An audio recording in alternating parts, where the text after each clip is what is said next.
Gérard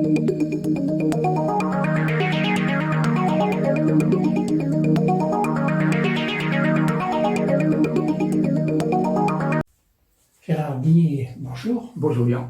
Vous avez été inspecteur d'académie, mais vous avez également eu un grand rôle au niveau enseignement. Oui. Vous étiez quoi? Prof d'histoire, prof de géographie? Oui, prof d'histoire géo? On fait les deux. Les J'étais deux. professeur d'histoire et géographie pendant de longues années et j'ai toujours été passionné par l'histoire et la géographie. Et à partir du moment où je n'ai plus été professeur, appelé comme on dit à d'autres fonctions, proviseur, inspecteur d'académie, je me suis toujours intéressé, j'ai écrit des livres, j'en suis à un peu plus d'une vingtaine. Par conséquent, l'histoire, c'est un domaine que je connais un petit peu, voyez-vous. Bon.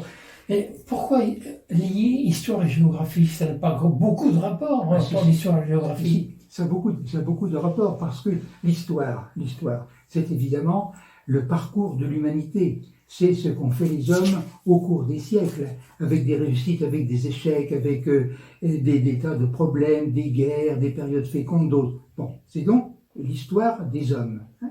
L'histoire, c'est l'histoire des hommes. Mais ces hommes, ils n'ont pas vécu d'une manière dans le ciel, d'une manière évidemment complètement immatérielle. Ces hommes, ils ont bel et bien vécu dans un cadre physique donné, avec des climats différents, avec des terres plus ou moins fécondes, etc., avec des activités diverses. Et alors la géographie, justement, la géographie, c'est la description à un moment donné, au moment contemporain, de l'activité humaine dans le domaine économique, dans le domaine culturel aussi, dans le domaine politique, dans le domaine militaire. Bon, et cette géographie, évidemment, elle est extrêmement importante. Sans la géographie, c'est-à-dire sans, pour un pays donné, la connaissance des fleuves, des villes, des régions, voyez-vous, bon, où les événements que vont évoquer les historiens se déroulent, ce ne serait pas possible. Par conséquent, l'histoire a besoin de la géographie, parce que la géographie physique, donc, donne évidemment le cadre dans lequel, évidemment, bien sûr, cela va se dérouler, mais cette géographie, elle ne peut que venir au secours de l'histoire. Sans la géographie... Elle permet d'expliquer certains faits historiques, en fait. Oui, bien sûr. Alors la géographie, c'est la description des activités humaines, voyez-vous, à un moment T, au moment précis où on est, bon, d'accord, mais on ne peut pas comprendre, voyez-vous, la géographie actuelle du monde si on ne connaît pas le passé. Et le passé, c'est l'histoire. C'est ainsi, par exemple, que les professeurs d'histoire peuvent très bien traiter, voyez-vous, la puissance économique des États-Unis, la montée de la puissance économique des États-Unis au 19e et au début du 20e siècle. Ça, c'est le domaine de l'histoire. Mais quand un professeur de géographie explique à ses étudiants, bon, la force industrielle, la puissance économique actuelle des États-Unis, il est bien obligé, le professeur de géographie, de dire pourquoi ça s'est fait, et là, il va revenir aux origines. Donc, voyez-vous, l'histoire et la géographie se complètent étroitement. L'histoire, c'est la mémoire d'un peuple, la mémoire de civilisation. Oui, l'histoire, c'est la mémoire, c'est évidemment le rassemblement, la présentation de tout ce qui s'est passé avant la période actuelle. Bon, on en arrive à l'histoire contemporaine, bien sûr, on puise dans les racines, parce que pour comprendre le monde actuel, et pour essayer de prévoir ce qui va se passer, rien de tel que de connaître l'histoire, voyez-vous. Mais l'enseignement de l'histoire, c'était un peu rébarbatif. C'était une liste de dates à prendre par cœur. C'est fini. Ça. Alors, oui. Alors, l'histoire, pendant longtemps, il y a un siècle, on parlait de l'histoire bataille, de la même façon que, voyez-vous, c'était la liste effectivement des grandes batailles, de l'histoire de France, des traités, et puis c'était tout. De la même façon qu'en géographie, la géographie, c'était la liste des fleuves français, la liste des îles, et c'était tout. Alors, naturellement, ça, c'était complètement écarté. Alors, on en vient maintenant, on en est venu, depuis notamment un siècle, à une conception beaucoup plus complète, beaucoup plus vivante de l'histoire, mais ce que je voulais dire, voyez-vous, c'est pour cela que j'ai suggéré ce thème, c'est que, et ce que je veux dire, ça n'engage que moi. Je donne mon témoignage personnel. J'ai des collègues qui ne pensent pas forcément comme moi, mais on est nombreux à penser comme je vais dire. Bon, on trouve que l'enseignement de l'histoire, qui est capital pour évidemment former les jeunes citoyens de demain, cet enseignement de l'histoire, depuis quelques dizaines d'années, il a évolué d'une manière qui n'est pas pour beaucoup de personnes, pour moi en particulier, satisfaisante. Pourquoi ? Eh bien parce que l'enseignement de l'histoire, il est fait d'après les programmes. Il y a les programmes officiels. Et alors, on a voulu, depuis quelques années, privilégier, voyez-vous, les grands courants qui marquent l'évolution du monde dans l'histoire. En perdant de vue qu'au départ, eh bien, l'histoire se passe dans des villes, dans des pays extrêmement précis. Les grands courants, c'est bien joli, mais il faut assurer les bases. On a fait, voyez-vous, avec ces programmes, je vais donner des exemples, on a fait avec ces programmes comme si un architecte, voyez-vous, bâtissait une maison à plusieurs étages sans s'occuper spécialement des fondations. Alors, par conséquent, les grands courants, voyez-vous, dans les programmes, c'est cela, dans les grands courants tels que étudier les courants migratoires, les courants commerciaux, etc. C'est bien, mais à partir du moment où on sait ce que sont les pays, l'histoire des pays qui sont concernés par ces courants. Alors ça, maintenant, c'est perdu de vue. C'est ainsi, par exemple, voyez-vous, que si je prends le programme officiel de l'histoire, bon, l'histoire, moi, quand je l'ai enseigné en 6e, c'était l'Antiquité. On parlait de l'empire, des empires, bien entendu, égyptiens, assyriens, babyloniens, les Perses, Alexandre le Grand, les Grecs. Je vais vous étonner, mais dans le libellé des programmes, ça ne figure plus. Et pourtant, c'est bien le monde antique. Alors voilà le libellé exact des programmes que les enseignants doivent donc suivre en sixième, donc dans les collèges, voyez-vous. Eh bien, je lis, la longue histoire de l'humanité et des migrations.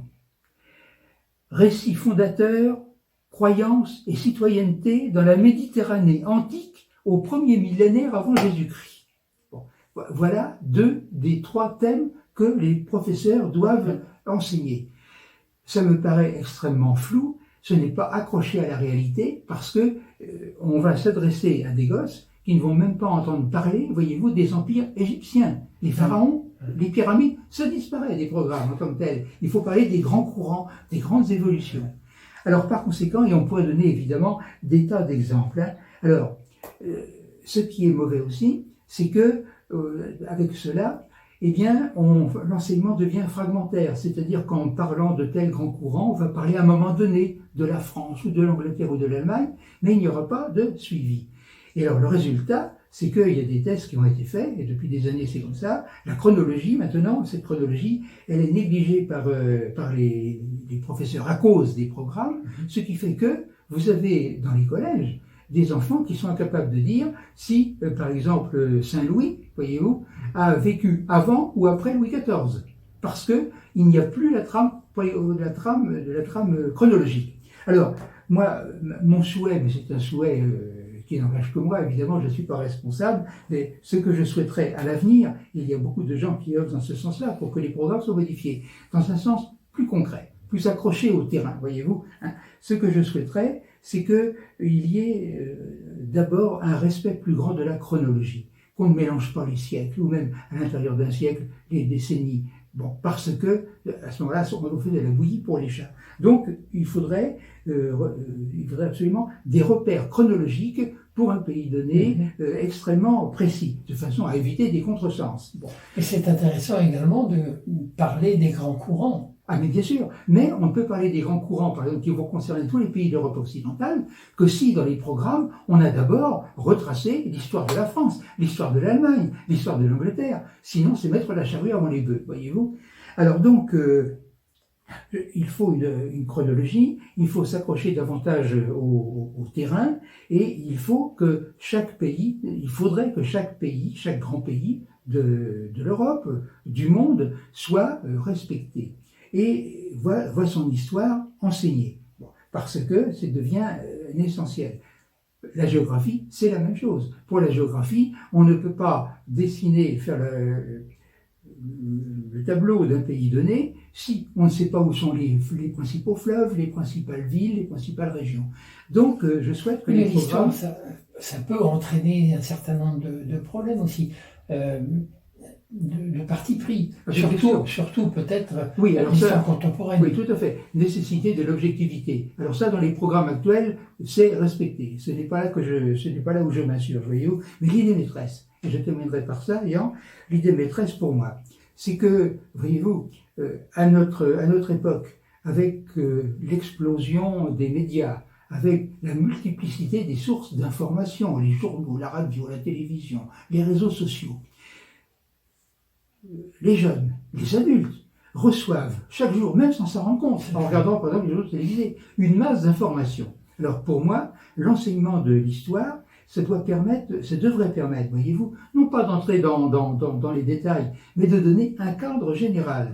Je prends un exemple, si par exemple à l'improviste, un jeune ou un moins jeune, qui n'a pas fait d'études d'histoire, voit une émission dans un magazine, par exemple, sur le Mexique. Bon, je crois que il serait bon que dès le début, qu'il sache à peu près où est le Mexique, quelles sont les principales villes du Mexique, qu'il parle de la civilisation, qu'il songe à la civilisation aztèque, même s'il ne connaît pas les détails. Et ça ne peut être fourni, voyez-vous, que par l'école. L'école elle-même, qui à ce moment-là donne un enseignement systématique, devrait donner un enseignement systématique. Et alors ce qu'on appelle l'école parallèle, les médias, etc., tout ce qu'on peut apprendre par les livres, etc., c'est forcément éparpillé, dispersé. À ce moment-là, s'il n'y a pas ce cadre fourni par notre enseignement, eh bien, à ce moment-là, ça va être perdu. Les gosses vont tout mélanger, ou les adultes vont tout mélanger. Là donc, je souhaite un enseignement plus concret, un enseignement accroché au pays, ce qui ne veut pas dire du tout qu'on ne parle pas de courants transversaux, mais il faut d'abord que les jeunes connaissent l'histoire, par exemple, de la France, avant de voir comment la France s'est intéressée avec les problèmes négriers, etc., au grand commerce international. Il ne faut pas mettre la charrue avant les bœufs. Et à partir de ce moment-là, effectivement, quand on a assuré les arrières, que les jeunes, après un certain nombre d'années au collège et au lycée, ont vu l'ensemble de l'histoire des pays du monde, concrètement, à ce moment-là, ils peuvent tirer profit de tout ce que les médias vont leur apporter. Et puis, naturellement, ils vont pouvoir s'intéresser à des thèmes transversaux. Alors qu'actuellement, on est au seuil, on est dans une confusion, bien souvent, absolument extraordinaire. Gérard Millet, j'aurais aimé vous avoir comme professeur d'histoire. Eh bien, on peut donner des cours particuliers. Merci beaucoup pour tout ça. Je vous en prie.